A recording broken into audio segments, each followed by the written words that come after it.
दोस्तों, Indian renewable energy development agency limited यानी IRDA की बात करें, स्टॉक के अंदर आज काफ़ी बड़ी गिरावट देखने को मिल रही है। लगभग 5% के आसपास की गिरावट है और इसके पीछे वजह है बाजार में तूफानी गिरावट। और यहाँ पे आगे की क्या संभावना उसको भी समझेंगे। और ये जो गिरावट है उसको लेकर बड़ी अपडेट निकल के आ रही है, जिसको इस वीडियो के माध्यम से हम डिस्कस करने वाले हैं कि आखिर ये गिरावट कहाँ तक हो सकती है और क्या इस समय हमें इरडा में से निकल जाना चाहिए या फिर डिप में खरीदारी का मौका तलाशना चाहिए। दूसरी तरफ अगर हम एनएचपीसी लिमिटेड की बात करें तो यहाँ पे काफ़ी बड़ी गुड न्यूज़ निकल के आ रही है, जिसको इस वीडियो के माध्यम से डिस्कस करेंगे। वैसे स्टॉक में आज गिरावट है और आप देख ही सकते हो ओवरऑल पूरे बाजार में गिरावट का माहौल बना हुआ है, लेकिन क्या यहाँ से रिकवरी की संभावना बनेगी? अभी बाजार ऑल टाइम हाई पे था और वहाँ से एक बड़ी गिरावट की संभावना बनी है क्योंकि प्रॉफिट बुकिंग दिखाई दे रही है। उसके पीछे कुछ इंटरनेशनल रीजन बने हुए हैं। ऐसे में क्या करना चाहिए हमें जानने की कोशिश करेंगे इस वीडियो के माध्यम से।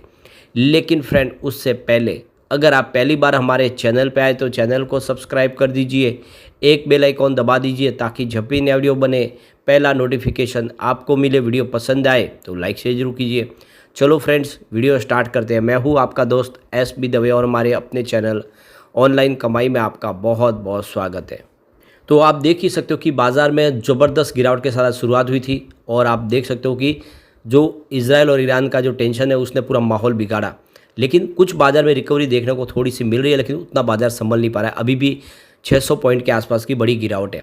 और आप देखें निफ्टी 30 के इंडेक्स में अगर आप देखें तो सिर्फ यहाँ पे आपको 6 स्टॉक है जो ग्रीन दिखाई देंगे, बाकी ओवरऑल सभी के सभी शेयर सारे के सारे आपको रेड दिखाई देंगे। यानी गिरावट का माहौल सभी जगह पे है, सभी इंडेक्स के अंदर है। अब इरडा की बात करें तो आप देख ही सकते हो कि स्टॉक की शुरुआत 160 पर हुई, निगेटिव शुरुआत हुई, क्लोजिंग थी कल की यानी फ्राइडे की 167 के आसपास। और इंट्राडे में देख सकते हो कि 163 का हाई भी बना, यानी कुछ रिकवर होने की कोशिश की स्टॉक ने, लेकिन गिरावट का माहौल बना हुआ है। उस वजह से 153 का इसने लो बनाया और इस समय 159 के आसपास स्टॉक ट्रेड कर रहा है, जहाँ पे 4.75% की गिरावट देखने को मिल रही है। वैसे आपको ये पता ही होगा कि सर्किट लिमिट भी इसकी फ़िलहाल 20% के आसपास है। उस हिसाब से देखें तो अभी गिरावट उतनी ज़्यादा नहीं है, क्योंकि एक दबाव तो देखने को मिल रहा है। बाजार रिकवर होगा तो यहाँ पे तेज़ी देखने को मिल सकती है। वैसे पिछले 6 महीनों में इसने 165% का शानदार रिटर्न दिया है। 60 के आसपास स्टॉक था 6 महीने पहले। और अगर हम बात कर ले इसके 1 मंथ के रिटर्न की तो वो 23% पॉजिटिव है। स्टॉक 128 के आसपास था 15 मार्च को और पिछले 5 दिन में यहाँ पे 12% की गिरावट हो चुकी है, यानी इसमें ऊपर के लेवल से करेक्शन आया। तो ये जो गिरावट है इसके पीछे देखें तो मार्च महीने में कुछ म्यूचुअल फंड ने ज़बरदस्त बिकवाली की है। तो देख दो कि मार्च महीने में जो म्यूचुअल फंड की ज़बरदस्त बिकवाली उसमें 8% टूटा है यहाँ पे इरडा। तो देख सकते हो कि फ़िलहाल संभावना निगेटिव बनी हुई है और 3 बड़े म्यूचुअल फंड ने अपनी पूरी होल्डिंग बेची है। तो यहाँ पे एसी म्यूचुअल फंड के आंकड़ों के मुताबिक Kotak mutual fund, Nippon India mutual fund और आईसीआईसीआई प्रूडेंशियल म्यूचुअल फंड ने अपनी पूरी स्टेक बेच दी है मार्च के दरमियान। दिसंबर 2023 में जो तिमाही के आंकड़े निकल के आए उसमें तीनों फंड हाउस की जो हिस्सेदारी थी वो 1% के नीचे थी, उससे कम थी। मार्च 2024 में शेयर होल्डिंग पैटर्न में अभी सामने नहीं आए कितनी होल्डिंग है, लेकिन देख सकते हो कि शेयर होल्डिंग पैटर्न के हिसाब से 15 फंड हाउस की हिस्सेदारी 2.87% के आसपास है और सरकार की इसमें हिस्सेदारी अभी 75% के आसपास बनी हुई है। एफपीआई के पास 1.88% के शेयर है।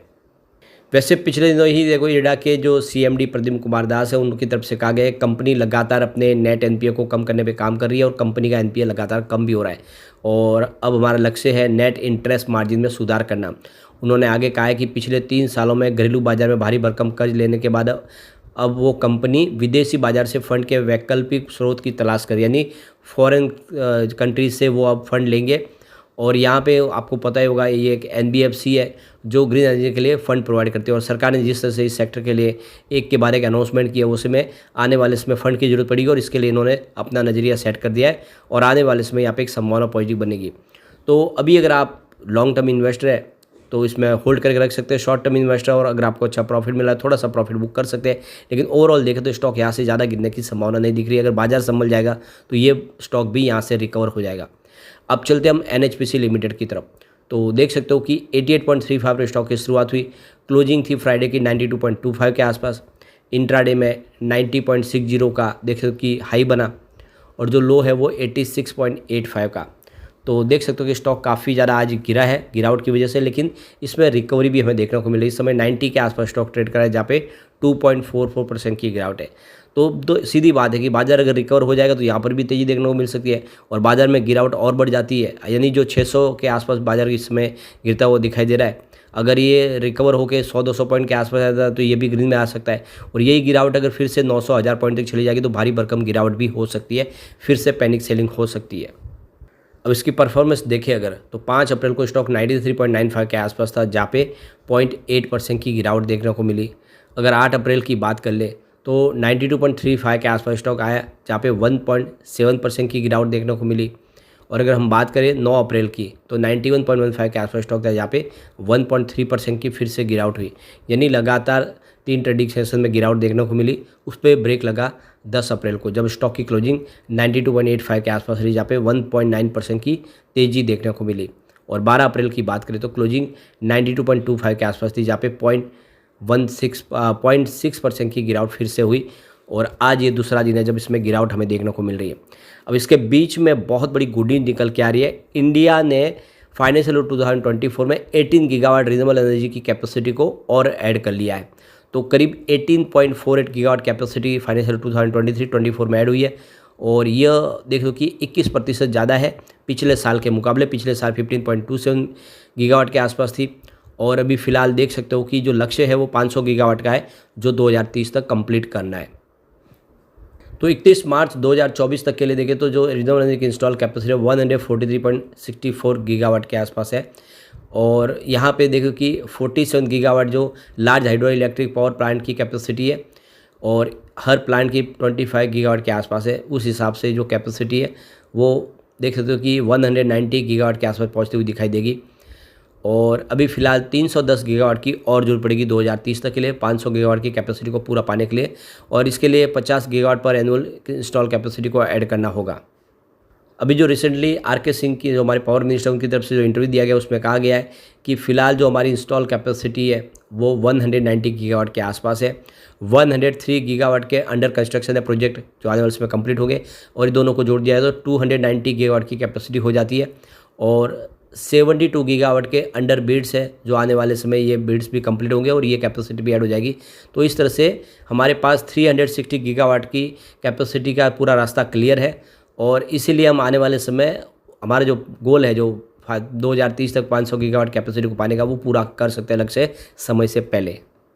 अभी टोटल हमारी इंस्टॉल कैपेसिटी की बात करें तो 81.81 गीगावाट सोलर एनर्जी कैपेसिटी है। इसके अलावा 46 गीगावाट विंड एनर्जी के माध्यम से हमने इंस्टॉल कैपेसिटी हमने पाई है। और 9.43 गीगावाट बायोमास की है। और 5 गीगावाट स्मॉल हाइड्रो प्रोजेक्ट है, और जिसकी 25 मेगावाट की एक की कैपेसिटी है। सबसे बड़ी गौर करने वाली बात है कि गुजरात और राजस्थान इंस्टॉल कैपेसिटी में सबसे आगे, जिसकी 27 गीगावाट के आसपास कैपेसिटी है।